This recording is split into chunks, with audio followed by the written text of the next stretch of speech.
Revenue Garage. Some people believe I live in a garage and I just cold call all the time. It's partially true. I have today on the show Steve Richard, a friend, a mentor, the million phone call man. He is behind Exec Vision and Foresight. He specializes in not only the best call methods in the world, also recording calls. He's created technology for that. Steve, how are you today? Good. I'm feeling the rush shaken off by the second.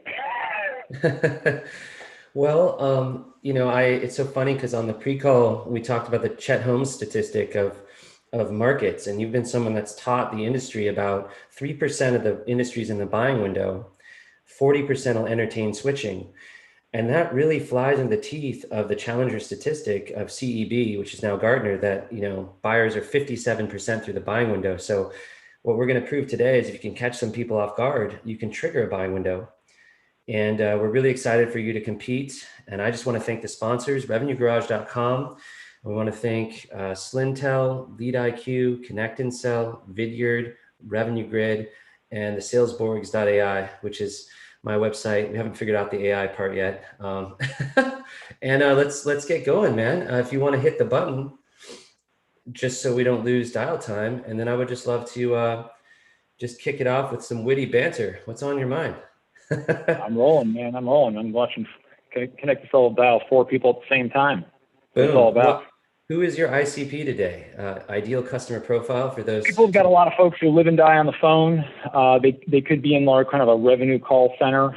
They could be, in a B2B selling motion.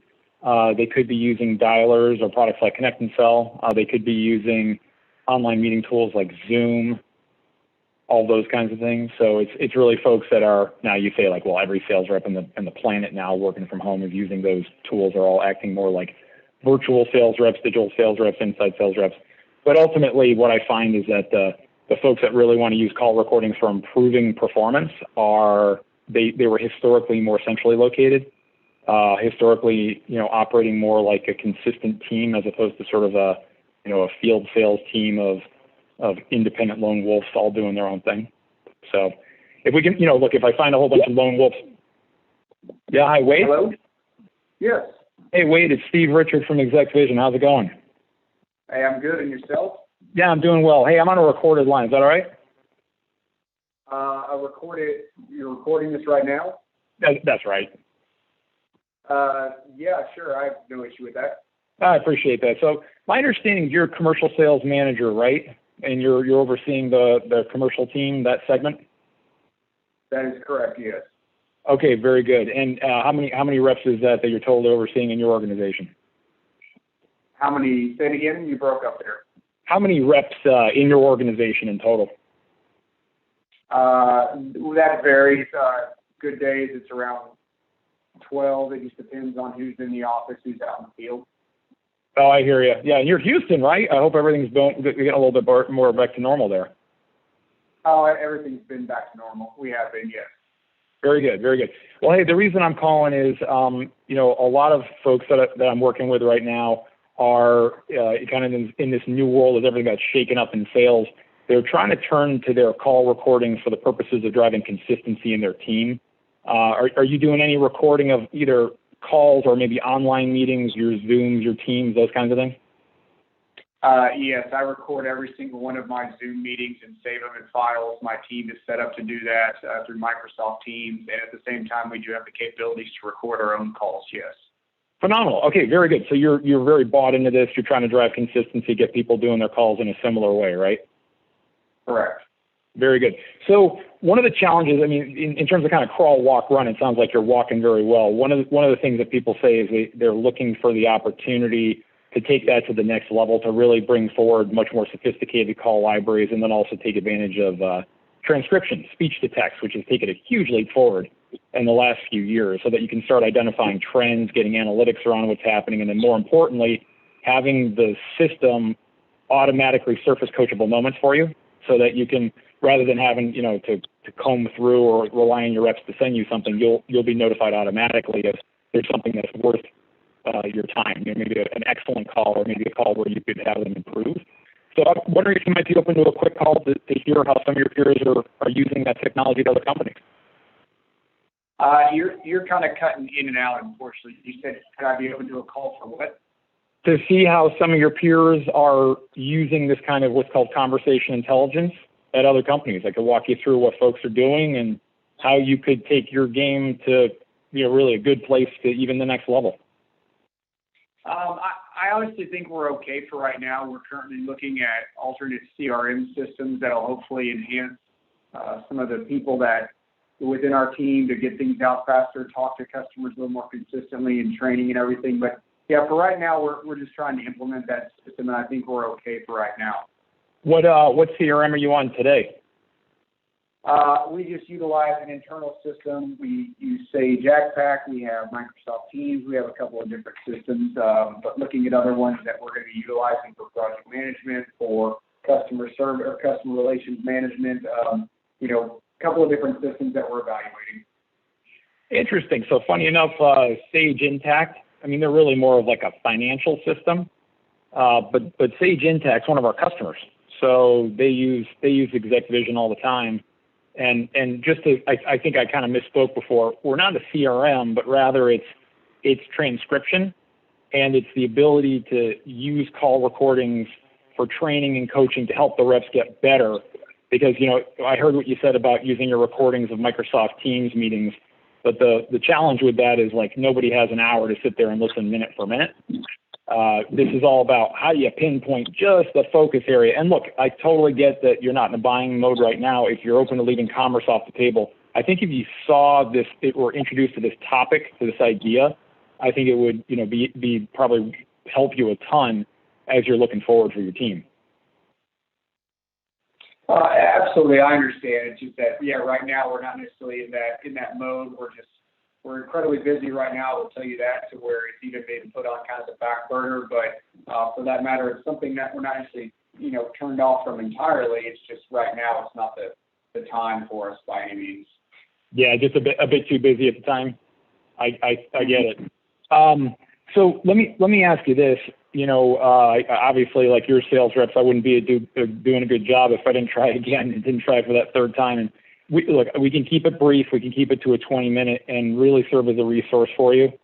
For example, we have a really good guide to how to create a call coaching culture and some time-saving methods when using recording. So, I would just set expectations. We'd be doing this with you, Wade, and give you a lot of value for that time. And then after that, certainly if nothing came of it for many months, that's okay. So what would you say we give it a shot for that?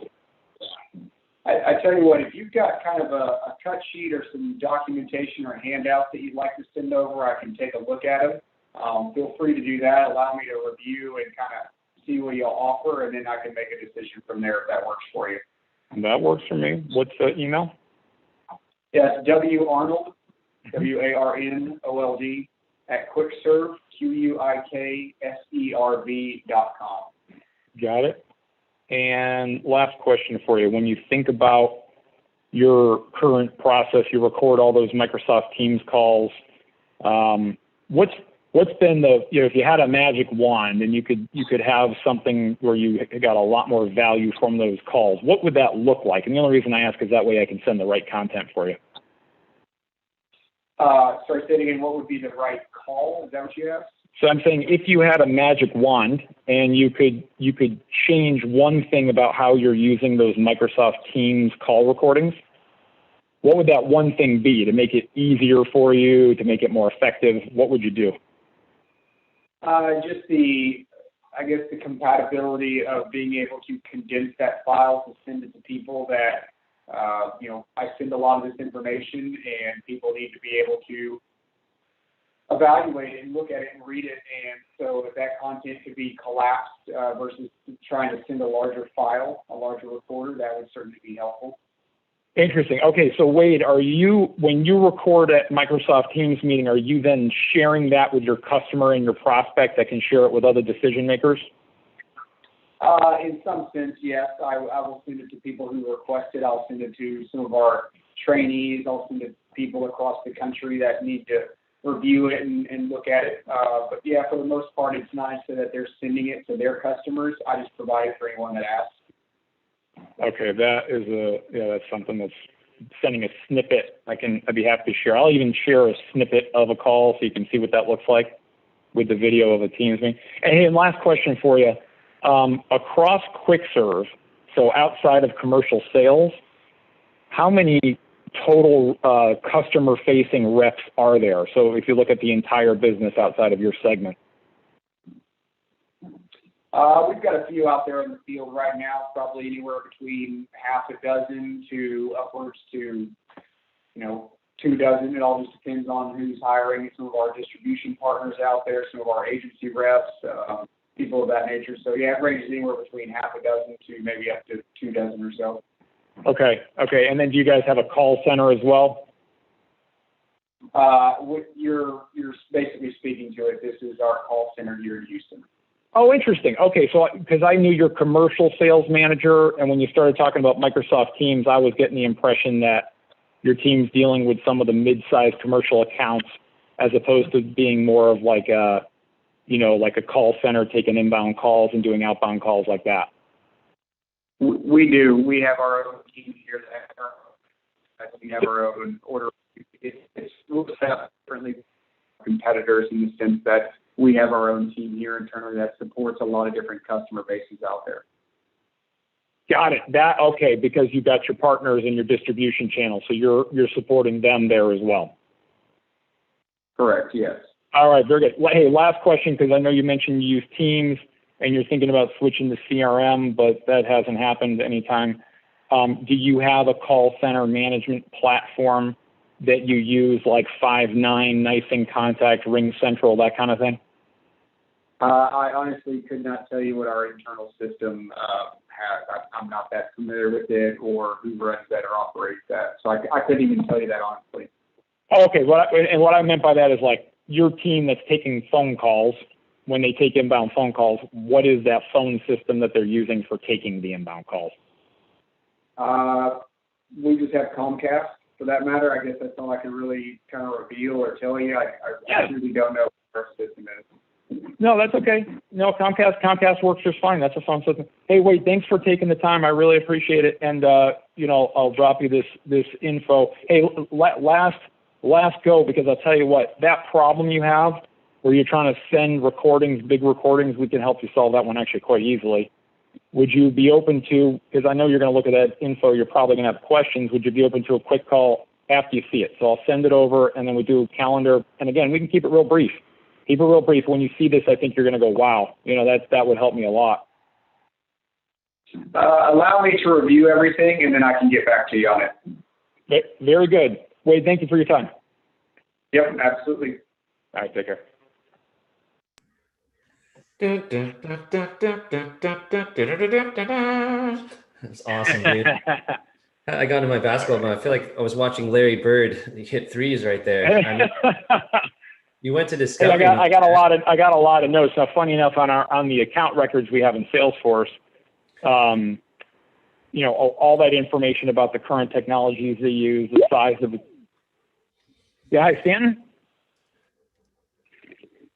Stanton, can you hear me? Yeah, I can. Hey, Stanton, it's Steve Richard from Exec Vision on a recorded line. How's it going? From who? From Exec Vision. Don't worry, it's not an executive recruiter. I know it sounds like it. Do you have a quick second? Yeah. Actually, not today. Maybe sometime next week. Okay, because client call. You're expecting a client call. The only reason I was calling is because we got some mutual connections through Greg Shorten and Rick Stoddard. And oh, okay. Yeah. But are you literally imminently waiting for a call? Yeah. Yeah. You are? It was it's an 8:15 meeting, so I know it's a minute before that, but I'm waiting on his chat. One real quick question for you, and then I'll let you go.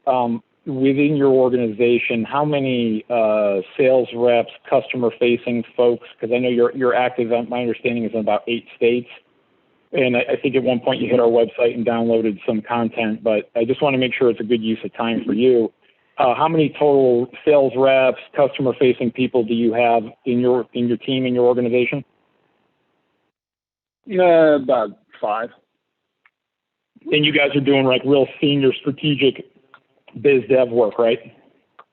Very. Yeah. That's what I figured. And then last question, is there another function at Veo there within another team that has more like your inside sales or agents that's not under your, okay. Yeah. You guys don't operate that way, right? Nope, we're not. We, our deals are, major big chunk deals. And so there's no outbound sales. There's no outbound, smile and dial and bug people, because once a big fish gets on the line, it takes a village. So we don't, we're just not we're not a traditional outbound sales organization. Yeah, you guys get a big fish, and then it's more about service. Do you have folks that are doing like a larger team of people that does the account servicing? So once you guys close them, they do the ongoing account servicing, like you said. They're like maybe dozens of folks. Yeah, they do. Yeah, but there's no upsell. But there's no upsell. Okay, so they're just, because basically, and here's where we could potentially help, is to help drive consistency in how those people have conversations with your customers. So the idea being more consistent service means easier for you to renew, easier for you to maintain the relationship at the BD level. But this is not for you. This would be more for that team. You follow me? Yeah, probably. But again, it's even that is the relationship at the senior level. The referenceability of the customer is in large part on my two VPs that deal with their with the client base, in addition to me. So that's heavy. That's a lot. I figured you guys would each have like a dozen support people that would serve you. How many total people in that service support organization? 3 today. Yeah, that's what I thought. Okay. Hey, Stanton, no, it's not a fit, but I appreciate that. And get there and take your 10-15. Thank you. All right. Thanks, bud. See ya. Have a good one. That's it. Well played. We're trying to figure out your method. I'm digging way deep into everything I can think of. I'm a librarian. They're calling me a sales librarian. I've read a lot of books. And that was problematic for me because you can't read books on heliskiing. You'll jump in and you'll die. Same with the calls. You can't learn calling in a book. You got to make the call. It's like the gym. You can't become fit by reading books about fitness, right? It's an action. What are you using as your top script? Is that your own methodology, or is it some kind of? Yeah. That's the Vorsight methodology. So just in terms of the call lead in the very beginning, the permission to continue, but doing it in a quick way, blending it with hey, Robert. Hello. Hey, Robert. How you doing? It's Steve Richard from Exec Vision. From where? I'm sorry. Calling from Exec Vision. Oh, you know what? Are you a colleague of Stanton Sipes? Not any longer. Oh, are you no longer with the company, or is Stanton no longer with it? Yeah. No, I'm no longer there. You're no longer there. Where are you at? Where did you go to? I hope that's good news. Yeah, it's pretty good news. I'm sorry, which company is this? It's Steve Richard from Exec Vision. We're not I know it sounds like an executive recruiting firm. We're actually in the conversation intelligence category, so we help companies drive consistency with what reps say on their calls. But that's why I was asking, just where you went to. Oh, okay. Yeah, I'm running another customer service organization. Oh, congratulations. And by the way, I totally forgot, Robert. I'm on a recorded line for coaching for later on. Is that okay? Yeah, but can you email me or something so that we can set up some time? I'm kind of right in the middle of something. Yep. What's your email address? You could use the Veo one, rcamacho@veo.com. It still works? Oh yeah, I'm still contracted with them. So. Oh, I see. But you're a contractor to them. Do you run their service and support organization? No, not any longer. I was the COO there, but I'm staying on to help transition and find somebody. I got you. Okay, so this is actually not in relation to Veo. This would be more in relation to your business. It sounds like you started your own business process outsourcing firm. I didn't start my own, but I'm running one. But I'm right in the middle of something right now. Yeah, just what's that? Yeah, Robert, what's that email? R Camacho at Vail.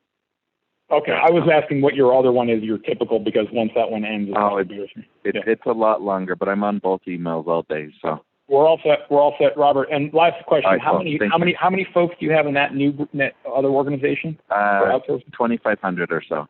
Okay, so you guys are like a big BPO. Okay. Thank you. Bye. All right, thank you, man. Bye. Now that's a good one. Great job on your. That is a good one. Got to give you points on the data targeting. Hitting a COO. Yeah, because for us, Justin, a critical thing that's super important is being able to quickly qualify. I'm in my mind, it's like I'm doing Gold Rush. Have you ever seen the show Gold Rush on the Discovery Channel? And these guys are sluicer miners. What that means is they take big piles of dirt in Alaska for the most part, and they stick them through a sluicing machine. And what the sluicing machine does is it separates the dirt from the gold. So basically what you're hearing me do is I'm trying to, as quickly as possible, gather just enough information to separate the dirt from the gold. And when I know I have potential gold in the box, like this guy running a 2,500 person BPO, that's a good fit. The guy, Stanton Sipes, who's got a business development team of 5 guys, are 5 guys going to record their calls? Like, no, of course. I mean, if they do, the use case is totally different and we're just not a fit. Like, I want to go after the 25, 50, 100, 1,000 people on the phone. Like, the fact that I learned that Robert Camacho is not that. So one of the things you're hearing me do is I'm confirming role and responsibility as part of my lead-in the beginning. And the reason I'm doing that is because the role and responsibility starts to pin them down as to what they're up to. Now, I'm giving them a little bit of a hook. We call it a common challenge. So I'm using what's called voice of customer with common challenge. So I'm saying, hey, I'm talking to your peers. They're telling me things like X, Y, Z. You dealing with any of those challenges? And I'm setting them up so that they can say, yeah, sure, like that's the kind of thing I'm thinking about all the time. I've given context so that I can ask a big open-ended question. Or when I do the context, they're like, no, that's not it. And if that's not it, then I probe a little bit more. I'm using intellectual curiosity and probing questions. And then after that, figuring out like, nope, that's not potential gold in the box. That's potential dirt. Get it out of here as fast as possible, and then keep going through the dirt pile. Make sense? I love the philosophy. The dialer's dialing. Yes.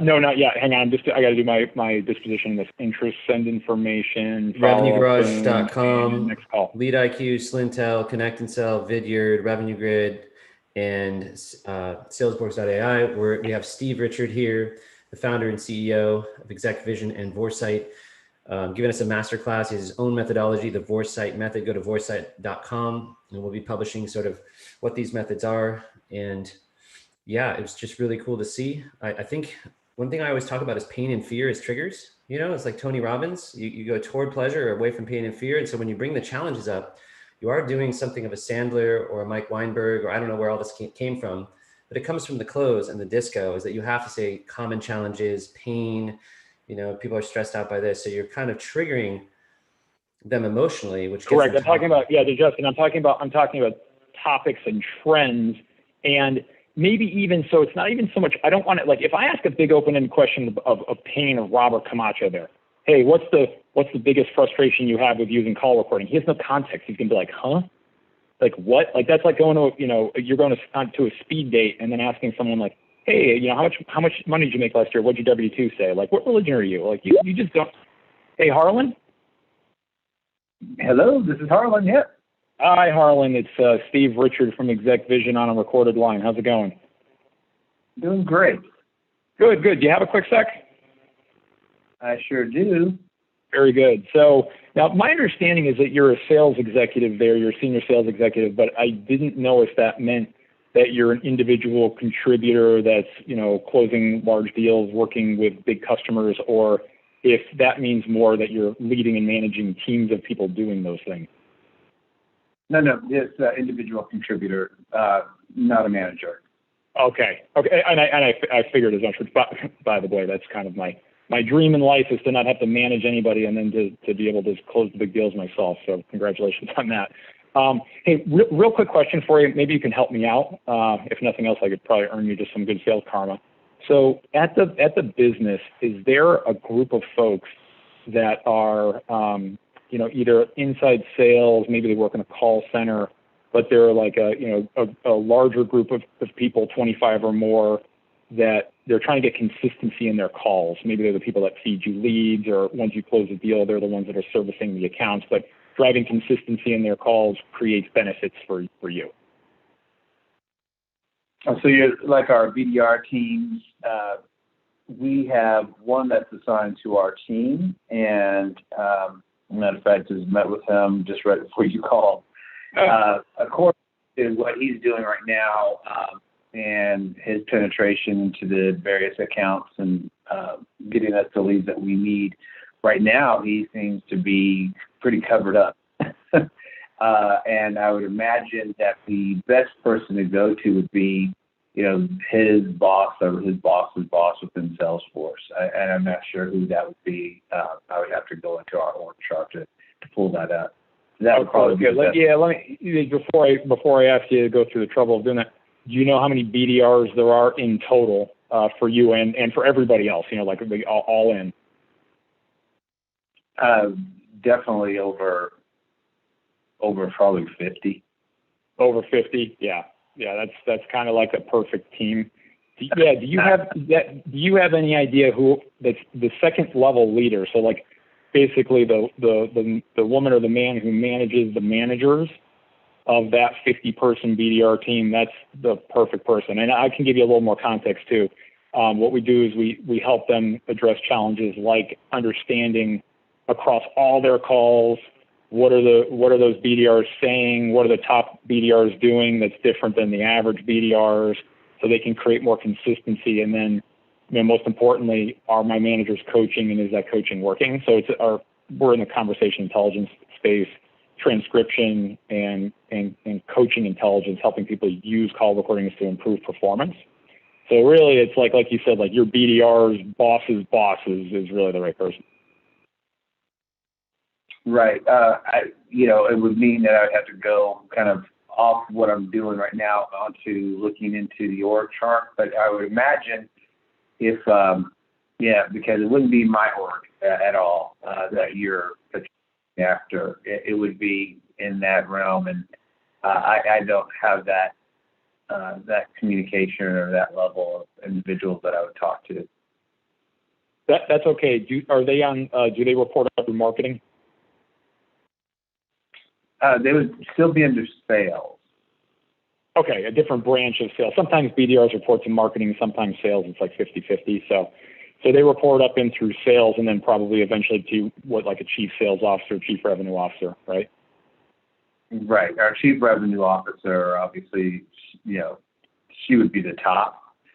Right. She wouldn't be. It would be her direct report. Is right. You know what? Do you off the top of your head have her, name, number, and or her assistants? Because a lot of times, like her executive assistant would just direct me. No, I don't. Okay. No, I don't want to put you. I don't want to put you off of what you're doing. I apologize. Yeah, I know I called you out of the blue. I interrupted you. So. Yeah. Okay. So what's the best way to do that? If you're willing to help, I totally appreciate it. If not, I understand. But if you have if there's a way I could get that, who that person is, like your BDR's boss's boss. Right. So you just go into LinkedIn. You can go under our employees list, go under the chief revenue officer, and her information would be right there. I got it. I know how to do that part. Do you know what the title is? Is it like VP of business? No, not the CRO, but like your VP of business development, or what that function is called? Is it called sales development reps or business development reps? Business development. Okay, great. Thanks, Harlan. Appreciate that. Yeah. Okay. Bye. Yeah. All right. Dispositioning. Great job. I mean, Connect and sell. Your dispositions, guys. Mine are so much better than this. I'm dying here. I don't have good dispositions. I feel like it's a poor fit. I feel like I'm watching Tony Hawk skateboard and being like, "Great job, Tony. Good job skateboarding." It's like Tony Hawk. I don't really need to tell Steve Richard he's good at calling, but. I haven't gotten a single meeting yet. What about that? I don't know. The Camacho guy said, "Email me. I want to meet with you." I mean, I really thought that was a meeting. I got to leave it to the judges. But I don't want that meeting. That guy was a rep. So that title, senior sales exec, means rep. So it's a tricky one. Selling to sales leaders honestly sucks because there's no normalization of titles. If you sell to marketers, like the VP of demand gen, we know what they do. You know what I mean? If you sell to this finance, like the controller, the CFO, those are normalized titles. You could have someone who's a senior sales executive, and in one company, it's this guy, he's a rep. That guy was a rep. Harlan's a rep. He's an individual contributor. And then in another company, it's like, you know, third level leadership where the reps report to managers who report to directors who reports to the senior sales executive. So you're like, well, what the hell is it? You know what I mean? So that's, you know, right off the bat, what I learned there is like, that is a great company. 50 BDRs, awesome. Guy wouldn't cough up a name. I tried. Now I got to go after the right contact. But now that I know that's a good fit, we're going to go and double down on that one versus when we learned Veo, that last one we had was trash. Like there was nothing, I mean, there's nothing we can do for them except we learned that Robert Camacho, that the last guy we talked to, is no longer there. And we learned that he went to a new company and it's a 2,500 employee BPO. And I'm like, hell yeah, that's a great fit. So a lot of what I'm doing here is separating the wheat from the chaff. I'm trying to figure out, you know, which are the good accounts and which are the bad accounts. I love that expression. Please keep dialing. Connect and sell, message response. You can we're customize. Dialing. Oh yeah, I've been dialing the whole time.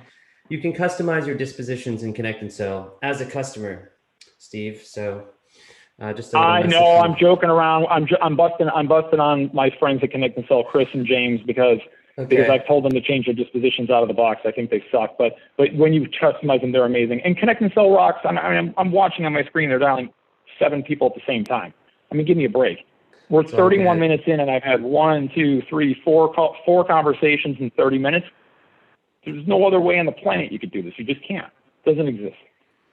Well, there's some history being made, and we're mapping the Vorsight methodology today. We're on Revenue Garage, where you go to see the best sales methods.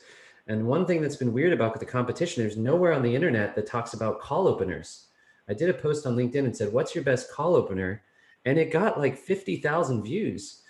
So that was kind of cool. So when I heard your opener, I was like, I don't know where that is, because it's kind of like there's the Sandler one, and there's the Aaron Ross one, and then there's the Basho John Barrows one, and then there's some Braun Voss stuff going on. And, you know, so I'm trying now to find the methods, kind of like the call library, and figure out, you know, how are people doing this? So it's great to see your methodology. So I'll give you something funny. Many years ago, Justin, many years ago, we tested permission to continue versus no permission to continue, and we tested 5 variants for each. And what we found is that there was no significant difference. So you get permission to continue on average 70 to 80% of the time.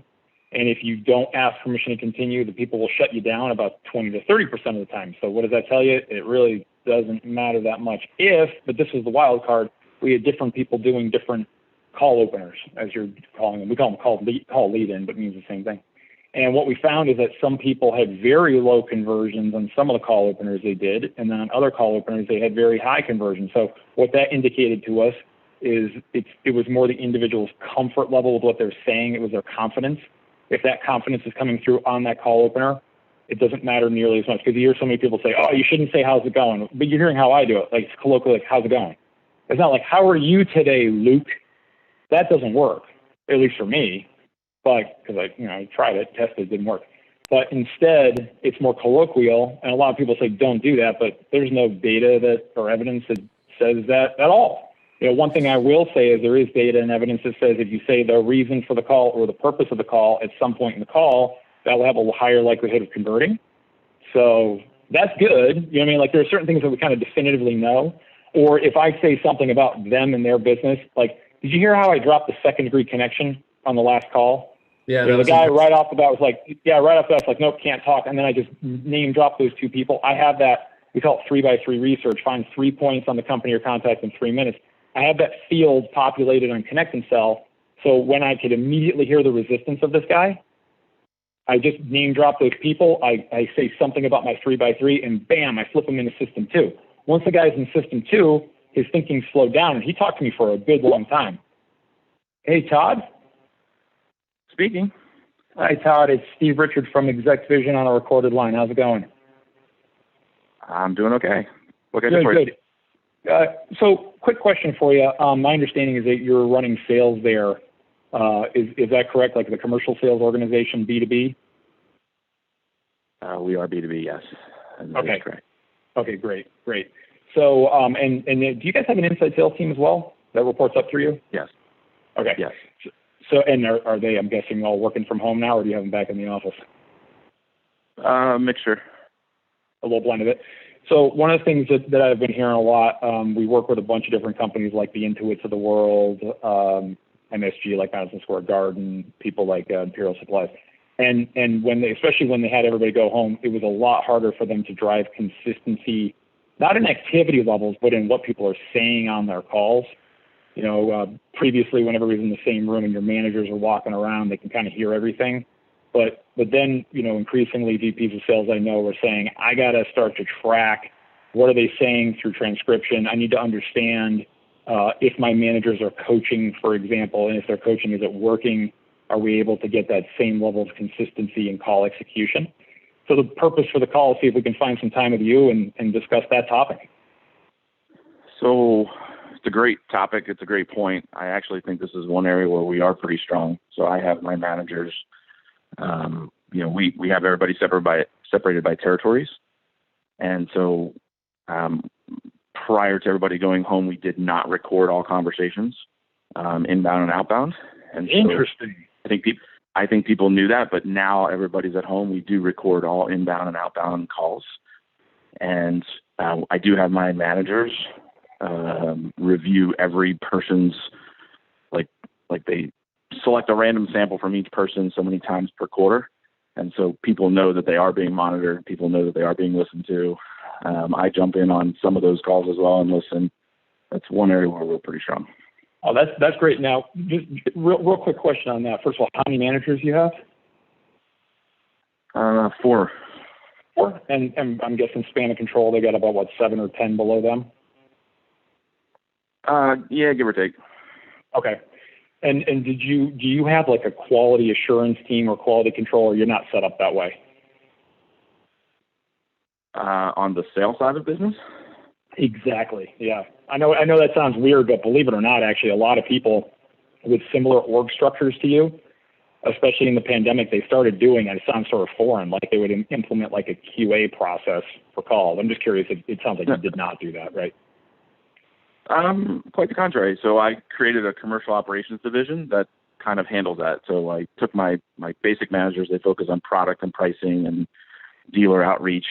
And then I have my commercial ops that are focusing more on the sales process, sales structure, sales operations, which does include, you know, I have customer service reporting up to them. So there's, you know, they're tracking everything, phone reports, average handling time, you know, dollars per minute, all that kind of stuff they track.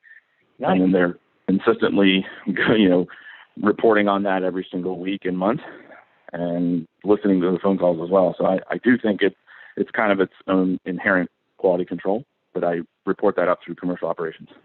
That's super impressive that you've got it both on that side, like a commercial operations side, and then you've also got it going on the manager side. So, well, I mean, here's the challenge that we hear. In order to do that, so it sounds like your process and your culture is, I mean, honestly, I talk to 100 of your peers a month.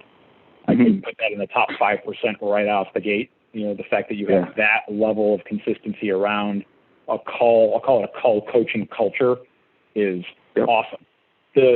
Where you hear it's hard, it's challenging, it's time consuming because you're doing like a random sampling, and random sampling is great. It kind of gets you a place where you're walking or even beginning to run.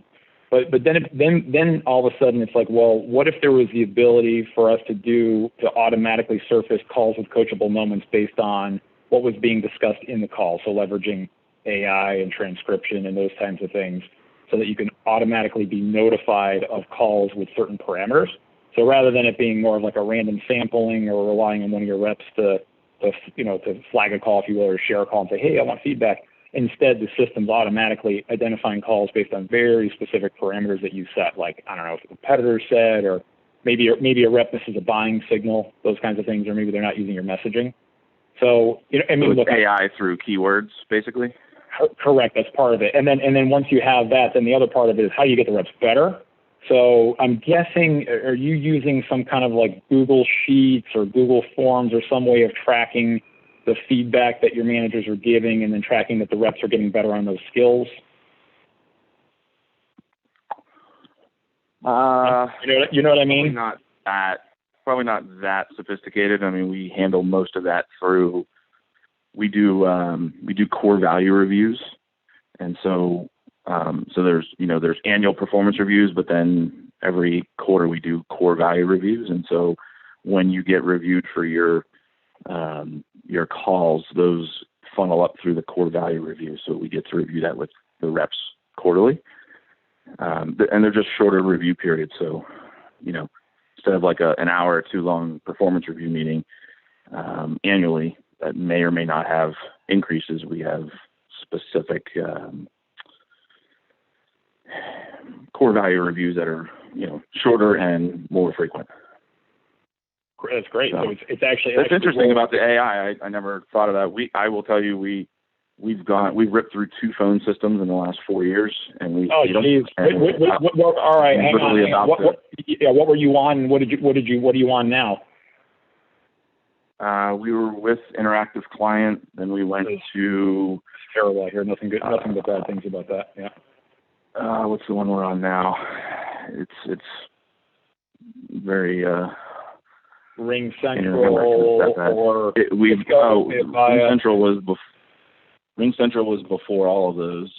So you went Ring Central, Interactive Intelligence, their pure cloud product, and now any idea are you on like a 5.9 or a Nice in Contact or MyTel, ShoreTel? Any of those ringing a bell?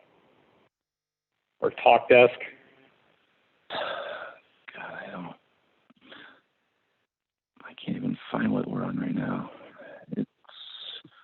It looks like it might Unity Client. Does that make sense?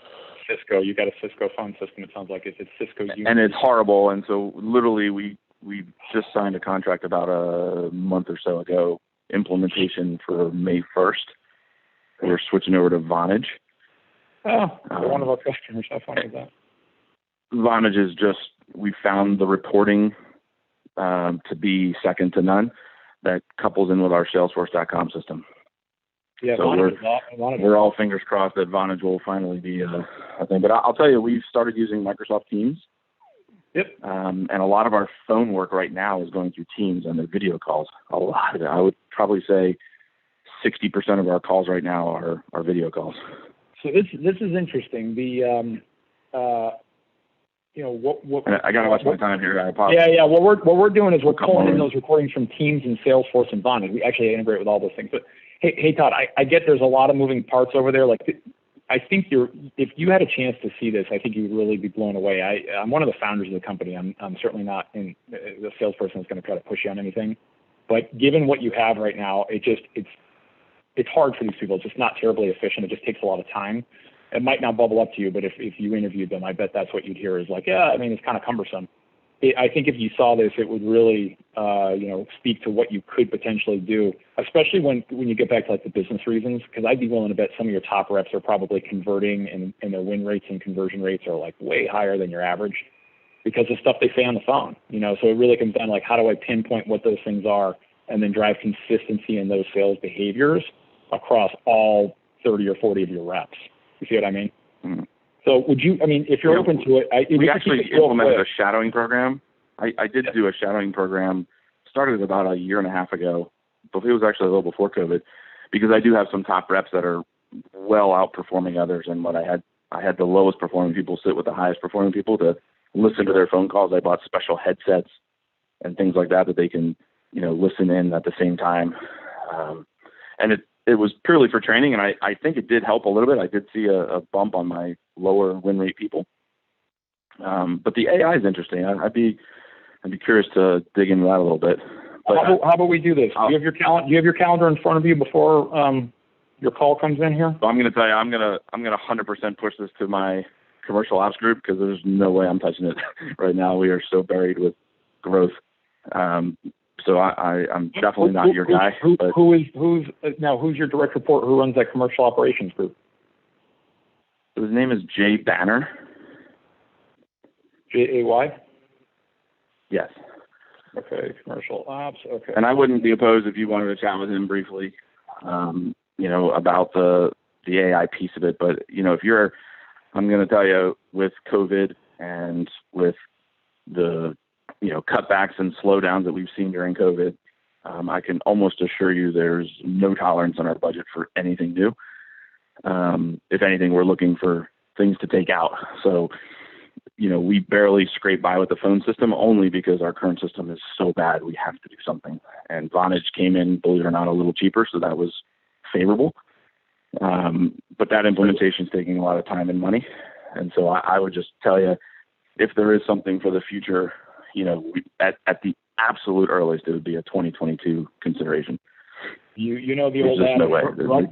Rome wasn't built in a day. Your sales team's hearing the same thing all day long as well. And, obviously you want to be able to have that initial conversation to start to shape the vision for the future. So let me do that with Jay. What's his phone number? Man, I don't know. It's so easy. Just click on his name and it dials him. See, it's 941. Say again. You broke up. 941. Yes. 308. 308. 7371. 7371. You guys on the East Coast or West Coast of Florida? We are on the West Coast. Okay. Of Florida. You've got some. So give Jay a call. Tell him that you and I spoke. Tell him that I had specific interest in the AI, not call listening, but I guess we would call it like trigger words, if you would. Yeah, automatic surfacing of calls with coachable moments or specific things based on AI with words and phrases. They're actually topics for sure, Todd. That's right. Now, does Jay report to you or is he a peer? Yes. No, he reports directly to me. Okay, great. And it's Jay. I just want to confirm that. And banner B like boy, A like apple, N like Nancy, N like Nancy, Echo, Romeo, right? Correct. Yes. All right. Yep, I will. Thanks so much for your time. Appreciate it. Yeah, good luck to you. And sounds interesting. I'll look forward to his feedback. Hey, one last thing, if you're open to it, I mean, I know you can't get on the call. You're like, I'm not going to touch that with 10-foot pole. You got to hit a number. But if you want, I can drop you a 10-minute demo video. You can just watch it at your own leisure. You can even watch it faster. Yeah, I'm fine with that. Cool. I'll drop that to you. Thanks a lot. All righty. Good luck to you. Thanks. Have a good one. Bye. All right, got to do some housekeeping here. Great job. RevenueGarage.com, where all the best cold call methodologies are surfaced, sales methodologies in general. Watching Steve Richard, the CEO of Exec Vision and Vorsight, a cold calling expert, using his own custom methodology that he has built. I want to thank the sponsors, Lead IQ, Slintel, Vidyard, Connect and Sell, Revenue Grid, and Salesborgs.ai. And it's all happening at revenuegarage.com. This hat's going to be worth a lot someday. We're making history. We're using some pretty cool tech stacks. And I've watched Steve, your talk time is just like off the chain. It's good though, because you're having relevant conversations, you're getting into discovery. And it seems like the big challenge with your business is to qualify. It's to make sure that you have this specific use case. So I think for those listening, the reason he's taking the time is he has to go a layer deeper because of the specific way his technology is leveraged. Yep, that's right. And in our case, I mean, then again, this is the case of a lot of other people. We don't have time to waste for our closing quota carrying account executive team.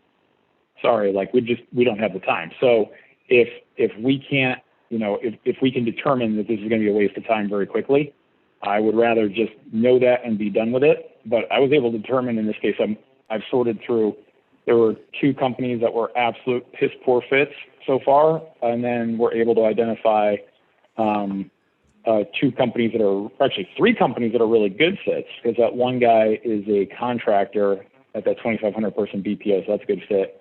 That company Proveneer had 50 BDRs or has 50 BDRs. And then Todd Dick here, actually that tech stack, Vonage, Salesforce, and Teams is perfect for us. We've got good integrations with all those. And they've got 40 reps with 3 managers, and they already have a killer call coaching culture. So that's another big struggle for us, is a lot of times if the idea of reviewing a recorded call or recorded Teams meeting or recording Zoom is foreign to them, then what's the point? You know what I mean? Because ultimately someone's got to listen to something, even though our software spits out analytics based on AI and everything. If you can't use those analytics to improve performance, why are we even collecting the analytics in the first place? Just because we like pretty graphs? I mean, that's stupid. Yeah, we do like pretty graphs as a species. Are you dialing? I just got to make sure. I'm just trying to optimize. Oh yeah, we're cranking. Yep, Yeah. We've been cranking the whole time you've been talking. Yeah, well, it's really cool to do an exhibition like this. It's also really cool to actually drive opportunities. So, that's exciting. Well, Justin, I'll tell you what, it doesn't look like I'm going to win the meeting count. I got 0, but for me, this is a very, very successful session. If my competition uploads a list of leads of people who have already expressed interest, yeah, they're going to crush me. But that's okay. I mean, that's not my definition of success. If I really wanted to hammer all those people that I just talked to into appointments, probably could have at least for some of them. But what's the point? You know what I mean? I mean, those would have been, almost all of those would have been wasted time. The only one I talked to so far that I was like, yes, I want that appointment was actually that guy. That VP of sales, I would have liked to have converted that. And in retrospect, I'm going to go back. I'm going to do a game film session. I'm going to do like a call camp on it. And I will be able to identify afterwards 3 places where if I had done something a little different, I would have had a pretty good chance, a much better probability that he would have taken the meeting himself instead of referring me down. But either way, I've got mind share with that guy now, which bodes well. And he's in the 40%. Kimberly? Hello. Hi. Hi. It's Steve Richard on from Exec Vision. How you doing? I'm good. How are you? Good. I know it's very early out there. Is this too early for you? Well, what is this regarding? Don't worry, I'm not an executive recruiter or anything. Exec Vision. My understanding is that in December, you probably don't even remember this. You hit our website, you downloaded some content, an ebook on transforming sales onboarding. So I'm guessing as a sales manager there that you're involved in onboarding salespeople and doing those kinds of things. Is that right? I may have, yeah. I can't remember what I downloaded either, so I totally get it. Do you have a quick sec now, or are you right in the middle of something? I do. I'm kind of in the middle of something. I'm just getting my day going here. I totally understand. And by the way, I apologize. I'm on a recorded line just for coaching purposes. Is that okay? Yeah, but this is no. I mean, but okay. So what is this really fast? Because it'll be real brief. So as a regional sales manager, you overseeing a team of reps? Yes. Okay, so we're in the conversation intelligence space. We're helping people with challenges like what's being said on my calls, using AI for understanding of like within Zoom meetings or Teams and phone calls, those kinds of things. What are the best reps doing differently? How do I replicate that? How do I improve rep performance through onboarding and then other existing reps that are already going well, surfacing coachable moments automatically through technology, that kind of thing. So just seeing if you had your calendar open, if we can grab 30 minutes when you're not right there in front of your team. I don't know if this is something that I can, typically this stuff is handled through our corporate offices. As opposed to the regions? That's what I was wondering too. Who in corporate oversees the sales technologies that you evaluate? I would start with Ryan Matthews. Got it. Ryan Matthews. Yeah. I can't make any decisions over. I mean, I can't over my team, but as far as I'm assuming this is going to lead into some kind of a sales thing. Well, I mean, look, ultimately everybody's selling something, but at this point, usually it's talking about the topic to see if you have any relevant challenges we can help with, right? So like, if call coaching is tough, or if it's hard for you to understand what's being said across all your calls and you need AI to help assist with that kind of thing. No, I got a pretty solid team here. Yeah, no, yeah. Okay, so Ryan Matthews, is he like sales ops, revenue operations, or some other function? He's national sales. Okay, national sales. And then just real quick, how many total people do you have throughout the organization in sales roles, customer-facing roles? We're worldwide. So it's like hundreds or... We have 130. We have 130 processing plants. We all have, multiple reps that represent each plant. I can't even tell you how many. I could just tell you what I have locally, but and then you're structured with a field model as opposed to inside. Like you don't have a center of people, but rather folks are all over the different processing plants or just at home offices. Correct. We're field based. Okay. Yeah, we're out in the field. We're out. Do you have the? We have an office. They do have an office. I don't have his number right here, right off of me, but hold on a second. Let me see if I can. Thanks, Kim. Appreciate that. Yeah. Oh. And also, you on Salesforce as a CRM? Yes. No, we're on sales now. You're on, it's called That's Sales Now. Sales Now? Sales CRM? Now. I've never heard of that. I learn something new every day. And then do you use like Teams or Zoom or one of those? Yeah, we use Zoom like for a Monday call, and then like also I do Zoom meetings with my bosses out of Houston. So. Oh no, not internal. I mean like customer facing. So when you're not going on site. Oh no, we're on the field. No, we're on the field. We're on the field. No, we're. And you were in the field all through the pandemic. You've been in the field the whole time. We had to transition into to working out of home. We're still not 100% open yet here. That's the problem. We're just now starting to open up. No, sorry, I was going to say, being working from home, how do you talk to customers in the field? Or I would just assume you get on Zoom or Microsoft Teams. Most of it is this. This is over the phone, via email. We have technology where we do all of our, our agreements and everything via DocuSign. So a lot of it we could do.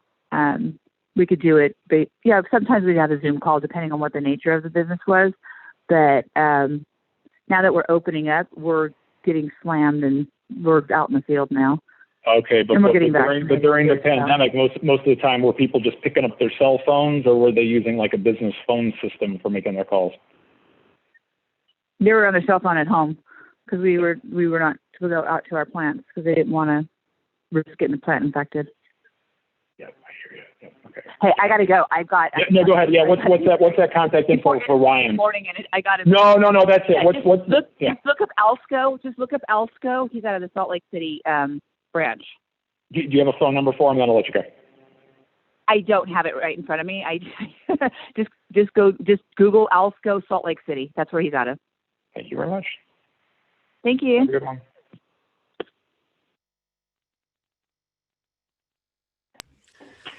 Alrighty then. Boom. I think we're just almost at time. Let me just enter this referral as fast as I can. One thing I do like about ConnectAndSell that they've started doing is very nice is when you get a referral, they have you put the information in right now. So I'm literally putting that in as we speak. And you can go in later and download these calls and reports that you need.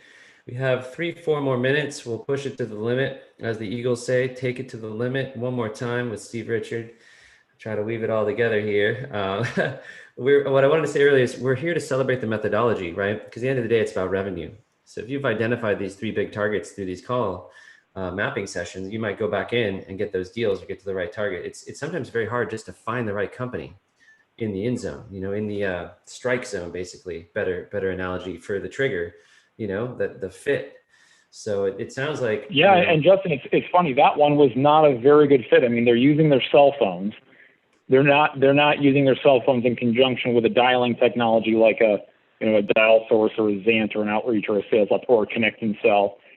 So in that case, you can't capture the recordings. And then I was shocked. I mean, you would think if they had hundreds of people nationally that used to go on site to processing plants, you would think that those people would be doing a boatload of Zoom and Microsoft Teams meetings all day. But she was saying they don't. It's like, what? I mean, that to me makes no sense. So they were literally just calling people on their phones.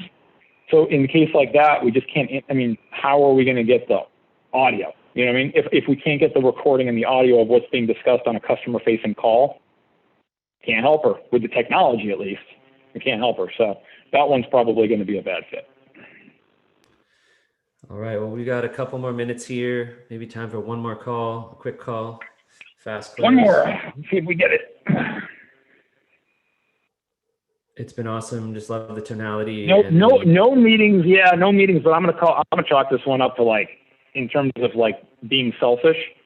With all due respect, the experiment we're running here, I was doing this selfishly to try to find real ops, and I mean we got 1, 2, 3 that will probably turn into real opportunities in our funnel based on what I learned. Yeah. I've been doing this for 20 years, and I'll say that, your willingness to disqualify out is, everyone noticed, there's no hope in this pipeline. This is a CEO of a company who's trying to find real business. I'm not taking anything away from the other contestants, but Steve's not looking for a meeting quota or an opportunity quota. He's looking for blood. He wants to close deals, and everyone should approach it that way.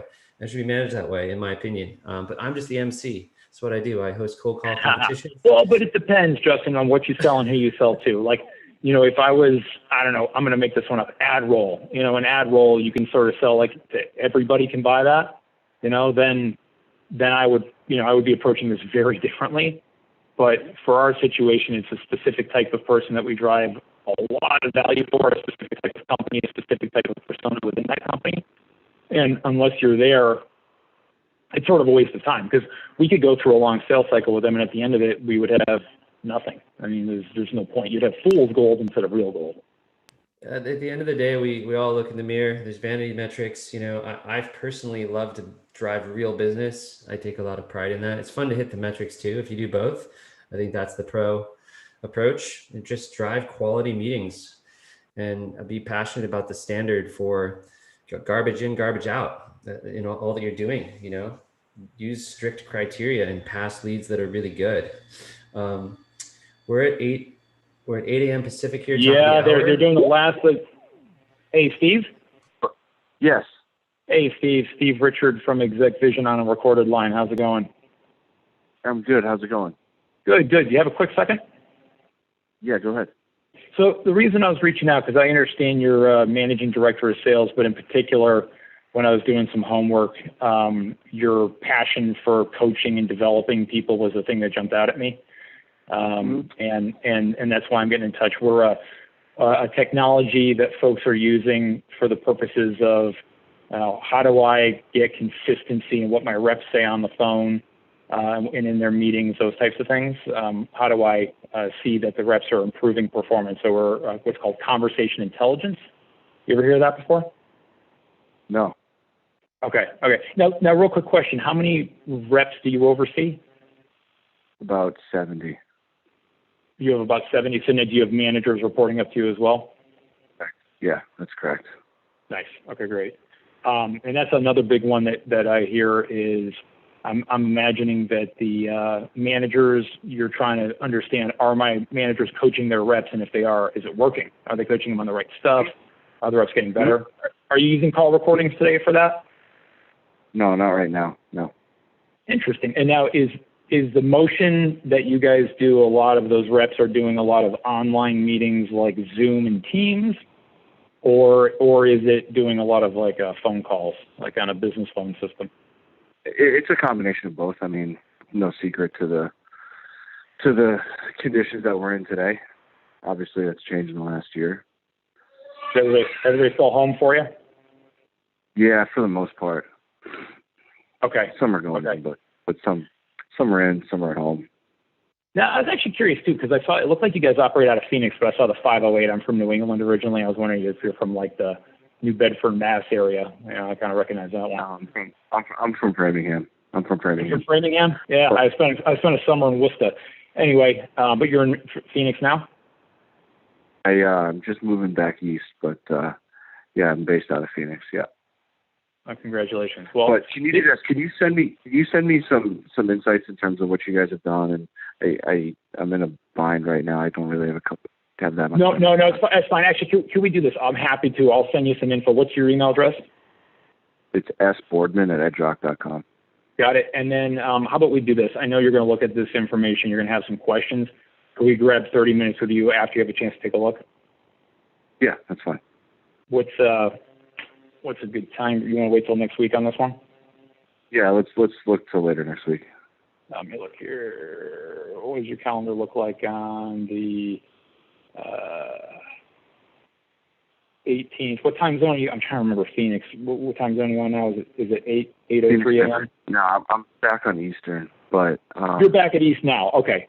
What about the 18th at like 9:30 or 10 a.m.? No, the end of next week is swamped. How about I can do the. They guide me to the 22nd at 1 o'clock. Hang on. That works. 22nd, 3/22 at 1. Can I have you just put this in your calendar as a placeholder, and I'll send a calendar invite just in case it goes to spam? Yeah. Yep. So let me know when you're ready to type it in there. Go ahead. It's Exec Vision. It sounds like executive, E like Echo, X like X-ray, E like Echo, C like Charlie, and then Vision like I can see, Exec Vision. And my name is Steve, and the last name is Richard, just like two first names. Yep. And I'll give you my cell phone, 202 302 3193. And say that again. Yeah, sorry, 202 302 3193. Yep. And then the last question is there anybody who would feel left out if you weren't included? No, not right now. I mean, I can certainly take a look at it and go from there. That works. I'll drop you a calendar invite. It'll come from one of the guys on our side, and we'll talk then on the 22nd at 1. And congratulations on getting back to the Northeast when it's not freezing. I appreciate it. Thanks a lot. Good work. Have a good one. Bye. All right, Justin. Awesome You got ourselves a job. meeting. Did you get a Done. meeting I'm going to pause this connect and sell. Yeah, that was a meeting. Yep. He's got ended on a 70 meeting. reps. You got a bunch of got referrals 70 and reps. meetings. He's moving from Phoenix back east. Did you hear it? And Yeah. Make one more moving call. from Phoenix End on a back win. east. And yep, it's March 22nd. So, James, Chris, Beal, Connect and Sell. Thank you. That was awesome. This is awesome. We love So we want to thank the sponsor for a little overtime. RevenueGarage.com. We have another battle coming up with Luigi Prestonenzi. He may be Italian. I can't quite tell. At 11 a.m. Pacific, 1 p.m. Eastern. He's going to put the headband on, ready to fight Rocky style. I'm not sure if we're still on the live stream, but I want to thank our sponsors, Slintel, Lead IQ. You totally look like you're ready to run up the stairs in Philadelphia. Vidyard. What else? Revenue Grid, Salesforce.ai. It's all happening at RevenueGarage.com. We're making history, and this is the Steve Richard method and fashions of a champion. You're about to go not fashion. This is necessary evil, Justin. I just sweat a lot when I run. It's like my trademark on my tips of the day on LinkedIn. Everyone, if you go on LinkedIn, just connect with me and you'll start seeing my content. I'll throw out free tips of the day. They're just totally free. It's my way of giving back. Sales has been real good to me in my career. I couldn't be making lawyer money any other way. So I'm not smart enough. So I just want to try to give back on all the lessons I've learned. So hit me up on LinkedIn, connect with me on LinkedIn, and then we're going to do a call camp, Justin, on this too. That'll be fun. I love it. Well, I'm clearly not sweating enough, so I got to get my headband going. Anyone on the line? I'm not sure if we're still live, but feeling pretty thankful right now. And I